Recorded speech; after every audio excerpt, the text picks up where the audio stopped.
반복하고 계십니다. 주님, 우리가 교회가 아니겠습니까? 고린도전서 3장의 말씀처럼 우리가 성전인데 주님, 마지막 때에 성전의 역할 제대로 잘 감당하게 도와주셔서 괜찮다, 죄를 지을 수 있다. 당연히 그렇지만, 당연히 죄이지만 거기에 우리를 깔고 들어가서 죄를 지을 수 있는 정당한 성을 만들지 아니하게 도와주시옵소서.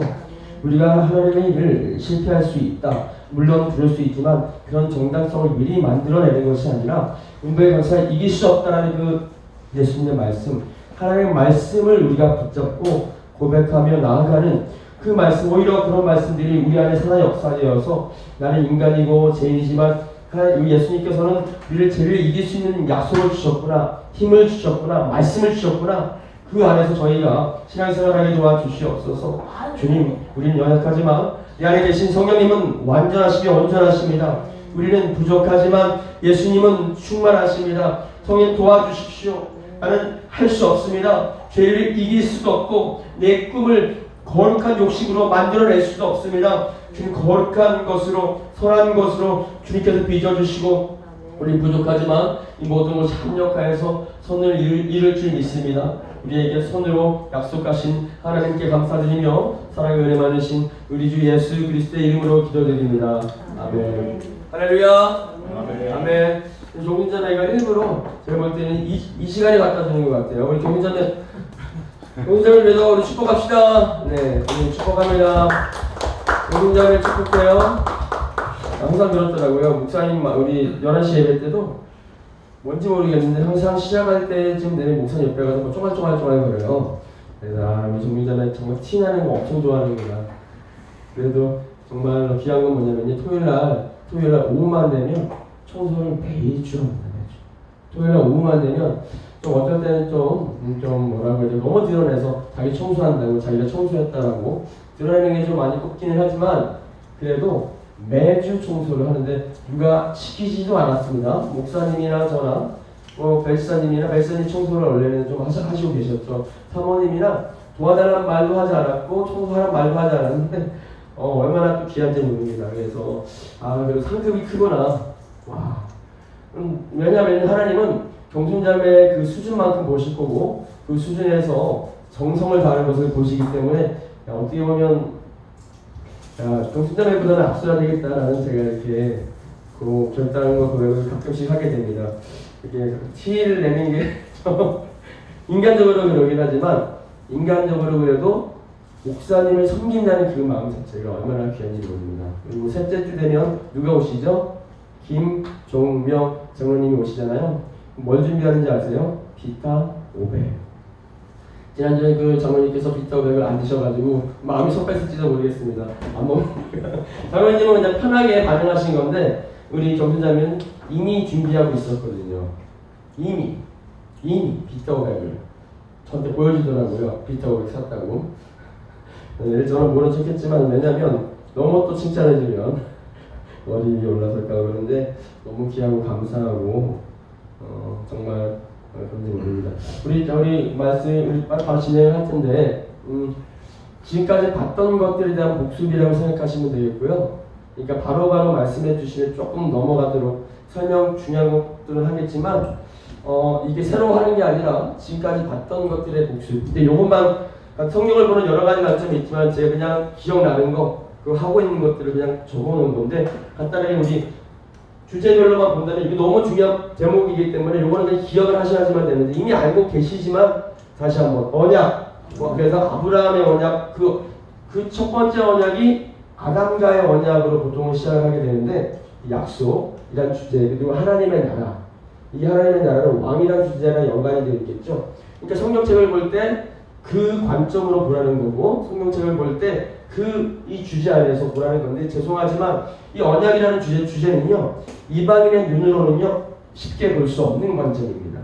하나님의 나라도 마찬가지지만 그러니까 무슨 말이냐면 이 구약 성경은 누가 썼죠? 사람이 썼죠. 이심을 하는 게 아니죠. 구약 성경이 누가 썼죠? 모세부터. 그러니까 구약 성경 이스라엘 백성이 쓴 거죠. 신약 성경도 100%라고 말할 수 있습니다. 누가 여기 말이 논란이 많긴 하지만 신약 성경 누가 썼죠? 이스라엘 백성이 썼다라는 거예요. 즉 그들의 역사, 그들의 관점 우리가 모르면은 볼 수 없습니다. 이거는 죄송하지만 이방인의 관점으로 보는 거는요 너무 부족하고 너무 잘못되고 위험할 수 있습니다. 그래서 그렇지만 우리에게 은혜를 베풀어 주셨습니다. 우리가 자기적으로 해석하고 믿음으로 고백해도 하나님께서 그거를 들으시고 이단만 아니면 괜찮습니다. 그런데 적용해도 괜찮습니다. 근데 더 중요한 건 뭐냐면 이때 더 중요한 건 뭐냐면 이 언약을 받아내는데 제발 정말 이데적 관점에서 풀어낼 수 있도록 그분들이 도와주실 거예요. 사실 이 말이 이 말이다. 이 뜻이 이 뜻이다. 도와주고 있고 도와주기는 과정 가운데 있고 더 도와주게 될 텐데 그걸 누가 알아야 된다? 우리가 함께 알아야 한다. 그게 너무 중요한 부분이고요. 하나님의 나라도 마찬가지고요. 근데 여기서 질문, 성경을 보는 관점, 가장 중요한 주제는 뭘까요? 이거는 주님께서 친히 말씀하시긴 했는데 뭘까요? 그렇죠.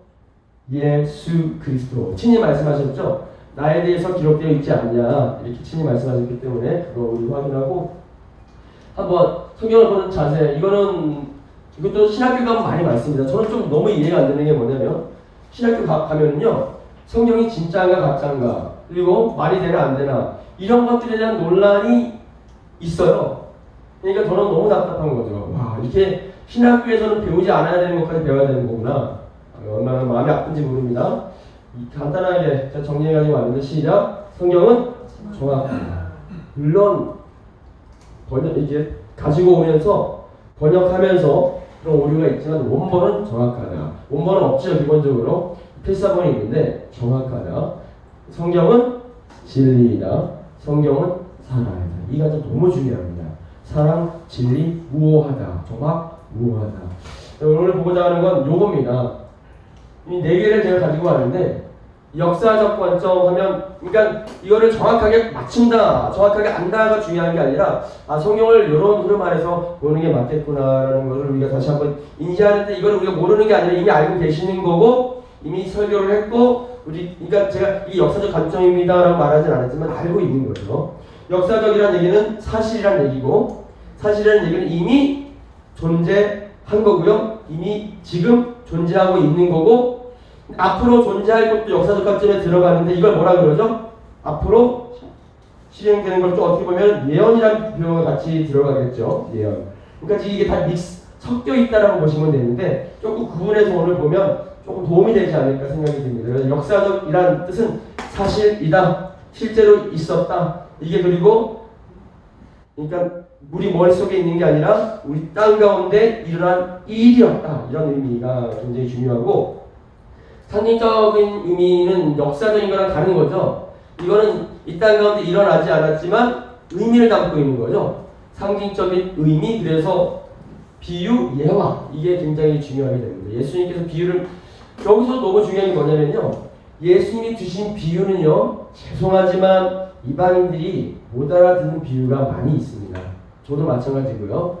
대충은 알아듣지만 그게 명확하지 않은 부분이 굉장히 많이 있습니다. 그것도 하나님의 은혜고 허락하신 거예요. 이방인들에게, 저희들에게 괜찮습니다. 이게 잘못된 게 아니에요. 그렇지만 그게 옳다라고 함부로 말하면 정말 위험하게 되는 거고 옳지 않아도 저는 믿습니다라고 말해도 그것도 하나님께서 허락하신 거고 괜찮다라고. 그렇지만 우리가 가면 갈수록 더 정확하게 알려고 애를 쓰고 노력을 해야 되겠죠. 우리 끝날 때쯤에는 박순주 주사님이 함께 기도하기 원하는데 내일부터 수술 들어가는데 내일 모레부터 수술 들어가는데 그래도 함께 기도의 자리에 오셔서 너무너무 감사드리고 저희 끝나고 함께 우리 기도 같이 하겠습니다. 목사님께서 다시 한번 기도해 주셨는데 또 한번 기도를 부탁을 드리고요. 상징적인 의미. 이 성경책에 다 있다는 겁니다. 이게 다 있다는 거예요. 섞여 있는 경우도 있고 문자적 의미. 문자적 의미는 뭘까요? 정확하게 문자로 보는 거지. 예레미야가 예언했죠. 다니엘이 막 예레미야의 말씀을 예언의 말씀을 보고 막 기도를 했는데 회개 기도를 했죠. 어떤 거였냐면 바벨론 포로로 잡혀가서 몇 년 만에 돌아온다고요? 30년 만에? 40년 만에? 괜찮습니다. 네. 바벨론 포로로 잡혀가서 바벨론 포로가 여러 가지 있을 수 있으니까 바벨론 포로로 잡혀가서 70년 만에 돌아온다라고 예레미야 선지자가 정확하게 기록해놨거든요. 정확하게 다니엘 선지자가 다니엘이 이 말씀을 보고 70년 만에 돌아오는 거구나. 내가 기도해야 되겠다 기도했는데 이 70년이라는 의미가 사실인 거죠. 그걸 문자적 의미라는 거예요. 70년이라는 의미가 사실이구나 문자적. 그런데 상징적으로도 사용할 수 있겠죠. 이 70년이라는 의미를 7이라는 숫자랑 10이라는 숫자가 곱해져서 70년이 나온 건데 이 의미가 상징적인 의미가 있겠죠. 7 완전수, 10 충만수. 그러니까 완전과 충만이 합해지니까 바벨론 포로를 몇 년간 있었다고요? 70년이라는 얘기는 포로를 온전히 있다가 하나님의 약속대로 회복된 상징. 그러니까 이거는 회복된 사실. 이거는 문자적이긴 하지만 상징적으로 얘기를 하면 우리가 사탄의 자리 가운데 있었지만 예수께서 건져내 주신 그 상징의 의미와 당연히 연결시킬 수 있겠죠. 근데 중요한 건 제가 솔직히 말씀드리면 조금 오늘 지금 이거 새롭게 보는 게 아닙니다. 과거에 봤던 거를 보는 건데 문자적인 거에 조금 원래 포커스가 더 있긴 있습니다. 왜냐하면 역사적, 상징적, 예언적은 두 가지가 있어요. 두 가지. 이 두 가지는 좀 잘 보는 편이에요. 이 두 가지, 위에 두 가지는. 근데 아래 문자적, 예언적은 잘못, 저도 거기에 들어갈 수 있고 지금 계속 잘 고쳐나가고 있습니다. 근데 잘못 보고 있는 경우가 많이 있습니다. 제가 또 같이 공부해 보니까. 그래서 이 뒤에 어떻게 보면 세 번째, 네 번째가 조금 더 중요하긴 합니다. 첫 번째, 두 번째는 몰라도 그렇구나 인정을 하는 거죠. 내가 잘 몰라도 역사적이네, 상징적이네. 근데 이게 문자적으로 사실인가? 70년이 문자적으로 사실 맞나요? 바벨론 포로로 사실 맞는 거죠. 상징적인 의미가 있습니까? 있는 거죠. 예언적인 의미도 당연히 있죠. 왜냐하면 70년 만에 돌아온다라고 말씀하셨기 때문에 이 예레미야의 그 예언은 성취가 됐나요? 아니면 될 건가요? 이미 성취가 된 거죠. 이미 돌아왔으니까 이거를 뭐 확인하진 않겠습니다. 몇 번 봤으니까 다음에 또 다시 보고. 근데 상징적으로 보면 회복될 건가요? 그렇죠. 상징적으로 보면은 이 70년의 상징적 의미가 역사적으로 적용이 되게 되는 거죠. 그렇지만 문자적으로 우리가 좀 잘 봤으면 좋겠고요. 오늘 여기만 보도록 오늘 본문 잘 보도록 하겠습니다. 마태복음 우리 여러분 성경들도 정말 잘 확인할 수 있는 부분인데요. 어디냐면 10절 11절 잠깐 함께 볼까요? 10절 11절 10절 11절 1장 10절 11절 시작. 히스기야는 므낫세를 낳고 그렇죠. 므낫세는 암몬을 낳고 암몬 대에서 암몬 그 다음에 아몬은 요시야를 낳고 거기까지는 맞습니다. 그 다음에 계속 읽어볼게요. 바벨론으로 사로잡혀갈 때 요시야는 요고냐와 그의 형제들을 낳으니라. 요시야 이후에 왕들이 원래 더 있잖아요. 우리가 그 남유다 왕의 마지막 왕의 이름이 뭐죠? 시드기야잖아요. 남유다. 이 요시야하고 쉽게 말씀드리면 시드기야 사이에도 왕들이 많이 있단 말이에요. 근데 보니까 언급이 안 되어 있어요. 쉽게 말씀드리면 언급이 안 되어 있고, 원래 더 정확하게 말하면 기록이 되어 있는 게 사실인데 언급이 안 되어 있죠. 그리고 우리 17절 한번 볼게요. 17절입니다. 시작. 그런즉 모든 대수가 아브라함부터 다윗까지 14대요. 다윗부터 바벨론으로 사로잡혀 갈 때까지 정확하게 그 사람 14대가 아닌 거죠. 그러니까. 그렇지만 여기에서 기록된 걸로만 보면 14대인 거죠. 지금 숫자를 무엇으로 맞춘 거죠? 14로 맞춘 거잖아요. 우리 16절 한번 보겠습니다. 16절 시작. 야곱은 마리아의 남편 요셉을 낳았으니 마리아에게서 그리스도라 칭하는 예수가 나니라 하면서 14로 지금 맞춘 겁니다. 볼게요. 이게 다 비인데 우리 히브리어도 한번 저희가 몇 번 배웠었는데 이게 뭘 어떻게 읽는지 혹시 기억나세요? 문이라는 의미가 있는데 달렛 이거는 이제 몸 모양하고 비슷하게 생겼잖아요. 우리 한번 뭐 얘기하긴 했지만 있잖아요. 이게 어떻게 읽는지 혹시 기억나세요? 바부 이거 달렛. 이거는 원래 있는 겁니다. 이거는 만들어낸 게 아니라 원래 그 유대인들이 가지고 있는 히브리어를 보는 법인 거예요. 기본적으로 그러니까 여러 가지 법이 있지만 그 중에 그러니까 알렙, 베이트, 달렛, 알렙, 베이트, 김멜, 달레트, 해 이게 지금 순서대로 되어 있는데 A, B, C, D처럼 알렙가 1이고요. 알렙, 베이트가 2고요. 김멜이 3이고 이 달레트가 뭐예요? 4. 그 다음에 5가 헤이. 그 다음에 6이 뭐예요? 바브예요. 그래서 이 알파벳 순서대로 숫자가 정해져 있습니다. 이미. 그래서 이 다비드는 누구의 이름이에요? 다윗의 이름이죠. 다윗. 히브리어로 쓰면 다비드 이렇게 쓰는 거예요. 숫자로 계산해 보니까 4, 6, 4. 4 더하기 6은 뭐죠? 10.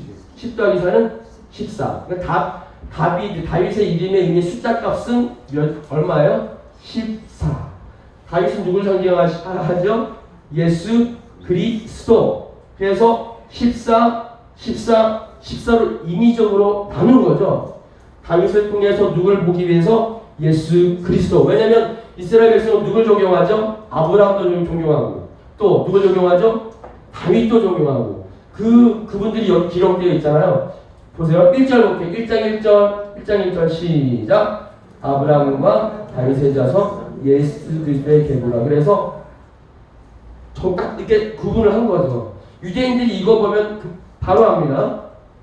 우리들이 이걸 보면 바로 모르죠. 왜 14인지 모르지만 예수를 믿든 안 믿든 이스라엘 백성이 이 말씀을 만약 봤다 그러면 깜짝 놀랄 수밖에 없습니다. 다비드 숫자가 당연히 알죠. 물론 요즘 사람들은 모를 수도 있습니다. 요즘 뭐 젊은 청년들, 유대인들은 이스라엘 백성들은 모를 수도 있지만 당연히 아는 거예요. 이거 딱 보면 당연히 아는 거고 저희들도 이걸 이제는 알게 되는 거죠. 이렇게 14. 이건 어떻게, 그러니까 요건 어떻게 봐야 될까요? 요거. 지금 우리가 방금 봤던 마태복음 1장 1절부터 17절은 역사적, 상징적, 문자적, 예언적. 굳이 고르면 어떤 게 될까요? 상징적인 의미가 있겠죠. 14는 누구를 상징하기 때문에 다윗을 상징하고 다윗은 누구를 상징하기 때문에 예수 그리스도 상징적. 그리고 또 뭐가 있을까요? 하나만 더 뽑자면 이건 사실이잖아요. 이거 역사죠. 이게 굳이 막 억지로 맞추겠다는 게 아니라 뭐 그렇구나 하면서 이렇게 반응을 하면 되는 거죠. 이 말씀은 사실이구나. 사실을 가지고 상징적으로 만들었구나. 요리를 했구나. 그런데 지금은 우리는 이거는 다 아는 사실입니다. 지금은 이거는 다 아는 사실이에요. 그렇지만 더 모르는 것들이 많이 있겠죠. 저희들 입장에서. 이거 우리 봤기 때문에 한 번만 더 보도록 할게요. 요한계시록 7장만 제가 나머지는 다 가지고 왔거든요. 몇 개는 안 가지고 왔어요. 요한계시록 7장 펴볼게요. 요한계시록 7장. 그래서 뭐 좀 혹시 뭐 히브리어 처음 보는 분들은 좀 죄송하긴 한데 이미 저희가 한 3번 이상 공부를 하긴 했습니다. 기본적으로 이거는 요한계시록 7장. 이거 신천지 되게 많이 들으셨을 텐데 신천지가 14만 4천 명 이렇게 만들 때까지 계속 기다린 거잖아요. 근데 우스갯소리로 14만 4천 명이 넘었는데 예수님이 오시지 않았다고 신천지. 그래서 좀 걔네들이 이제 14만 4천 명 모이려고 이렇게 애썼던 거거든요. 7장 맞나요? 네네. 7장 우리 3절 같이 볼게요. 3절 4절 7장 요한계시록 7장 3절 4절 시작. 이르되 우리가 우리 하나님의 종들의 이마에 인치기까지 땅이나 바다나 나무들을 해하지 말라 하더라. 내가 인침을 받은 자들의 수를 들으니 이스라엘 자손의 각 지파 중에서 인침을 받은 자들이 얼마요? 14만 4천. 그러니까 이스라엘 백성 중에서 인침을 받았다면 좀 쉽게 말씀드리면 하나님의 백성이죠. 몇 명이요? 14만 4천 명. 그래서 이만희가 뭐라 그래요? 우리 14만 4천 명이 모여야 된다라고 얘기를 하죠. 진짜로. 그럼 제가 물어볼게요. 정말로 14만, 여기서 이제 물어보는 겁니다. 이걸 문자적으로 봐야 될까요? 상징적으로 봐야 될까요? 14만 4천, 2만이는 이걸 어떻게 본 거예요? 문자적으로 본 거죠. 그래서 14만 4천 딱 그거 많은 숫자 이렇게. 여기 이렇게 되어 있잖아. 하나님의 인침을 받는 자들. 그러니까 내가 인침 받는 자들의 숫자를 세어보니 14만 4천이라 이스라엘 각 지파 12지파 중에서 뽑아서 계산해보니 14만 4천이라. 그래서 우리는 어떻게 보면 맞을까요? 문자적으로 보는 것도 괜찮을 것 같죠. 그래도 상징적인 것도 맞는 것 같고 문자적으로도 네. 근데 어떤 경우는 문자적인 거랑 상징적인 거랑 같이 있을 수도 있고요. 어떤 건 상징적인 것만 맞고 어떤 건 문자적인 것만 맞고 이거는 한번 확인해 보도록 하겠습니다. 5절 잠깐 볼게요. 5절만 보고 나머지는 그냥 눈으로 확인하면 괜찮을 것 같은데 5절만 같이 봅니다. 시작. 유다 지파 중에 인침을 받은 자가 1만 2천이요 루벤 지파 중에 1만 2천이요 갓 지파 중에 1만 2천이요. 계속 우리가 6절에 보니까 아셀, 납달리 1만 2천, 1만 2천, 문하세, 시몬 1만 2천, 1만 2천, 레위, 이사가, 스불론 1만 2천, 1만 2천 다 합쳐보니까 얼마예요? 14만 4천이라는 거예요. 그러니까 1만 2천을 곱하기 12 하면 14만 4천 다 합쳐보니까 14만 4천이 나온 거죠. 결론적으로 말씀드리면 이게 문자적이라고 말하면은 주장하셔도 괜찮은데 일단은 문자적일 수는 없고요. 이게 에모트라는 단어예요. 에모트. 알렙 한번 따라해볼게요. 알렙. 맴. 타부. 그래서 여기까지만 히브리어 나오고 히브리어 이제 안 나옵니다.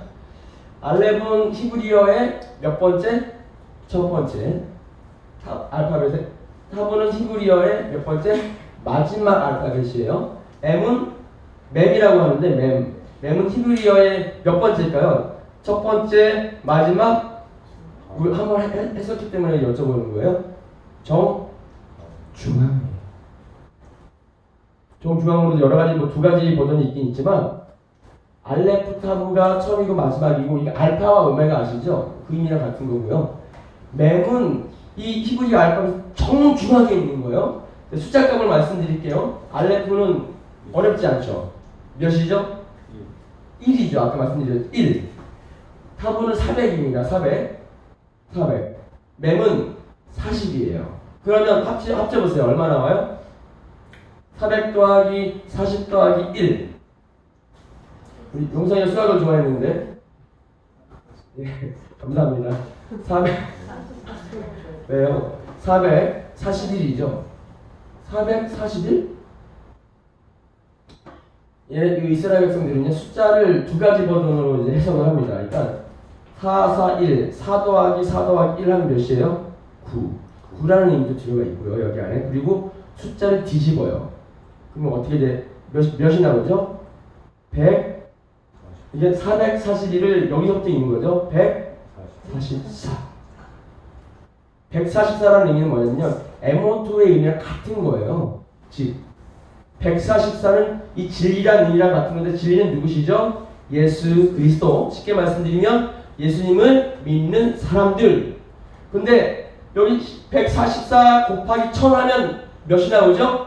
14만 4천이 나오는 거예요. 여기 1000의 의미는 무슨 의미가 있어요? 완전. 그러니까 10 곱하기 10 하면 1000이 나오잖아요. 충만. 그러니까 예수님을 믿는 사람들의 완전한 숫자의 상징. 에모투를 가지고 있는 사람들. 그거를 말하는 게 14만 4천인 거죠. 이거를 우리가 보면 모르죠. 당연히 모르죠. 우리가 말하는, 그러니까 이 히브리어를 모르고 이스라엘 역사를 모르는 사람들이 보면 그냥 그렇구나라고 하는데 히브리어를 아는 사람들은 당연히 하는 겁니다. 당연히. 딱 보면 144, 1000. 이 144 곱하기 1000은 너무나 자연스러운 거예요. 그들의 입장에서는. 그래서 진리구나. 진리의 상징적인 의미가 있고 인침을 받는다고 했으니까 진리를 붙잡는 사람들을 말하는 거구나 라는 게 정확하게 들어가 있는 거예요. 그래서 14만 4천은 문자적이지 않고요. 상징적인 의미로만 딱 보시면 되는 거예요. 즉 여기서는 명확하게 말씀드리면 하나만 더 말씀드리면 이방인들이 아니라 예수 그리스도를 믿는 이스라엘 백성의 완전한 숫자라고 보시면 됩니다. 뒤에 한번 볼게요. 잠깐 도와드릴게요. 예, 우리 구절 한번 볼게요. 7장 9절. 구절 한번 보겠습니다. 7장 9절. 시작.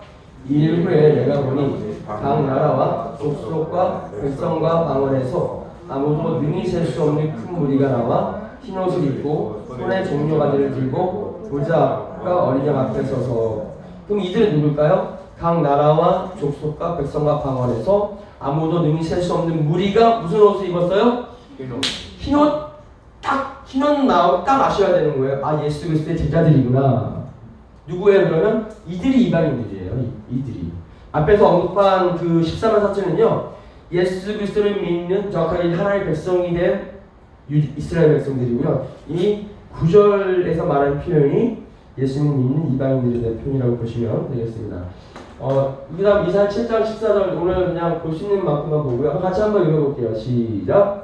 그러므로 주께서 친히 징조를 너희에게 주실 것이라. 보라, 처녀가 잉태하여 그의 이름을 이게 이사야서 7장 14절이에요. 이사야 선지자는 예수님께서 이사야 선지자는 바벨론 포로로 막 잡혀가는 그 시점에서 사역을 하셨던 분인데 그분이 뭐 한 거예요? 예언한 거잖아요. 근데 이걸 봐서는 제가 아마 이사야 선지자 때 있었던 사람이었다면 이 말씀이 무슨 말씀이지 하면서 정확하게 몰랐을 수 있을 것 같습니다. 처녀가 잉태하여 아들을 낳을 것이요 그 이름을 임마누엘이라 하더라. 처녀가 잉태하는 거 이거 상징적일까요? 사실일까요? 두 가지가 다일 수 있습니다. 첫 번째 사실이 맞겠죠. 일단 이게 예언입니다. 예언인 거예요 일단.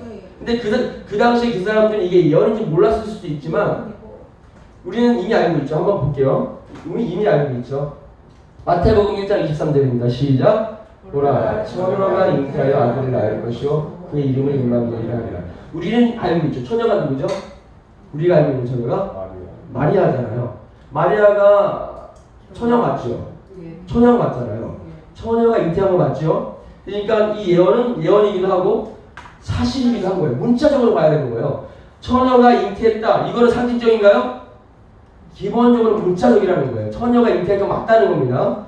예수님께서 처녀의 몸에서 나오셨죠? 마리아의 몸에서. 왜? 상징적으로 어떤 의미가 있죠? 죄가 없다. 즉 그러니까 사람과 사람이 만나면 죄가 만나게 되는 거잖아요. 성령님이 들어가셔서 여자의 몸을 빌려서 나오신 거죠. 죄가 없이. 그래서 처녀의 의미가 굉장히 상징적인 의미가 있는데 이것은 문자적으로 사실이다. 이걸 우리는 믿고 있는 거고 다른 사람들은 믿지 않고 있는 거고 이것을 믿고 있는 우리들은 미친 게 아니라 정상인 거고. 할렐루야. 아니 정상 아니 세상 사람들은 미쳤다 그래요. 이거 처녀가 잉태했다고 미쳤어 너희들. 정말 그런데요? 이 사람이 쳐다보시네. 이거는 이제 비유죠. 이거는 100% 비유죠. 그러니까 상징적인 의미인 거예요. 사실이 이거는 문자적으로 보시면 안 되는 거죠. 그냥 상징이죠. 같이 한번 그냥 읽어보고 넘어가겠습니다. 시작. 천국은 마치 좋은 진주를 구하는 강사와 같으니. 천국은 진주가 아니죠. 상징이죠. 상징. 비유죠. 그 다음 시작. 천국은 마치 바다에 치고 각종 물고기를 모으는 구미가 같으니. 그래서 많이 모은다는 거예요. 그런 애가 있기를 축복합니다. 우리 모든 가족들이 다 예수님 있기를 축복합니다. 시작. 천국은 마치 밭에 감춘 벌과 같으니 사람이 쥐를 발견하고 숨겨두고 기뻐하며 돌아가서 자기 소유를 다 팔아 그 밭을 사느니라. 그래서 밭에 뭐가 있어요? 보화가 있잖아요. 근데 이 보화를 그냥 가져가면 나쁜 놈이죠. 그래서 어떻게 해요? 그 밭을 통째로 사버리죠. 근데 여기서 중요한 건 자기의 전 재산을 다 올인해서 샀다는 게 중요한 거예요. 사서 그 보화를 가지게 되는 거죠. 이 보화는 누굴 얘기를 하고 있죠? 이 보화가 누구죠? 예수 그리스도. 이게 상징적인 거죠. 이거 완전히 상징적인 거죠. 이거는 그냥 문자적일 수가 없는 거죠. 하나만 더 볼게요. 시작. 또 비유를 들어 이르시되 천국은 마치 사람이 자기가 신겨놓은 겨자씨 하나가 같으니. 하나를 신겨지지만 많은 열매를 맺잖아요. 천국은 그와 같다. 쉽게 말씀드리면 예수님은 제자가 몇 명이었죠? 12명. 그리고 또 있었죠. 몇 명? 70명. 그게 지금 어떻게 됐어요? 대한민국 이렇게 많은 사람들이 예수님 믿게 된 거예요. 시작은 12명부터 시작을 했는데 지금 전 세계를 보세요. 유럽을 보시고 미국 땅을 좀 보세요. 얼마나 많은 이들이 예수님을 믿고 있는가. 할렐루야. 그 상징이 바로 이 말씀인 거죠. 얼마나 감사합니까? 이거는 물론 문자적으로 볼 수는 좀 있긴 하겠지만 상징적인 거죠. 다니엘의 기도. 네. 시간이 되면 보고요. 사무엘상 10장 18절입니다. 저희가 7, 8분만 더 보도록 할게요. 시작. 이스라엘 자손에게 이르되 이스라엘 하나님 여호와께서 이같이 말씀하시기를 내가 이스라엘을 애굽에서 인도하내고 너희를 애굽의 손과 너희를 압제하는 모든 나라의 손에서 건져내었느니라 하셨거늘. 너희를 애굽의 손과 너희를 압제하는 모든 나라의 손에서 건져내었다. 이것은 뭐 어떻게 보면 되죠? 역사적으로 보면 되죠. 지금 사무엘상이잖아요. 사무엘상이면 사무엘 선지자가 말씀을 선포하고 기록을 한 건데 홍해 사건 완전 후대 사람이잖아요. 그래서 너희를 애굽에서 인도하여 냈다고 했는데 요거는 역사적인 사실이고 저희들도 믿고 있고 그런데 뭐라고 말씀하시는 거예요? 이 말씀을 하신 이유는 뭘까요? 그러니까 너희들도 뭐 하지 말아라? 걱정하지 말고 나를 따르라 그러는 거죠. 그래서 이거는 역사적인 사실을 통해서 우리에게 어떻게 보면 진짜 상징적인 의미를 부여를 하는 거죠. 하나님은 과거에도 그랬던 것처럼 압제하는 손에서 건져냈던 것처럼 지금도 너희를 괴롭히는 그들의 손에서 뭐 하신다? 건져내신다. 그러니까 뭐 하지 말고 포기하지 말고 승리함으로 감사함으로 뭐 해라? 전진해라. 제발 그들 때문에 두려워하지 말아라. 과거에 역사적으로 그랬던 것처럼 지금도 그러할 것이다 라고 말하고 계시는 거죠. 역사적인 사건을 통해서 지금 우리에게 호소하고 계시는 거죠. 할렐루야. 그 예수님 그 출애굽하신 하나님 믿으십니까? 아멘. 그 하나님은 나의 하나님이시고 우리의 아버지십니다. 아멘. 할렐루야. 그래서 음부의 권세가 절대 이기지 못한다는 거죠. 절대로. 이 홍해 사건 이건 물론 이게 그냥 이 그림은 실제 어떻게 이 묘사가 맞는지 모르겠지만 이 홍해 사건은 사실인 거죠. 지팡이를 내고 바다가 갈라진 거. 근데 이거를 사실로 믿지 않는 이들도 많이 있습니다. 상징적으로 믿는 이들이 있습니다. 성경책 정확하게 보시면 그들의 말이 틀리지 않을 수도 있어요. 아니 바다가 진짜 갈라진 게 아니라 바다가 이렇게 우리나라 바다 갈라진 데가 어디 있죠? 진도인가요? 진도 이게 갈라지잖아요. 진도 그렇지. 가보셨나요? 그렇지. 그런 식으로 해서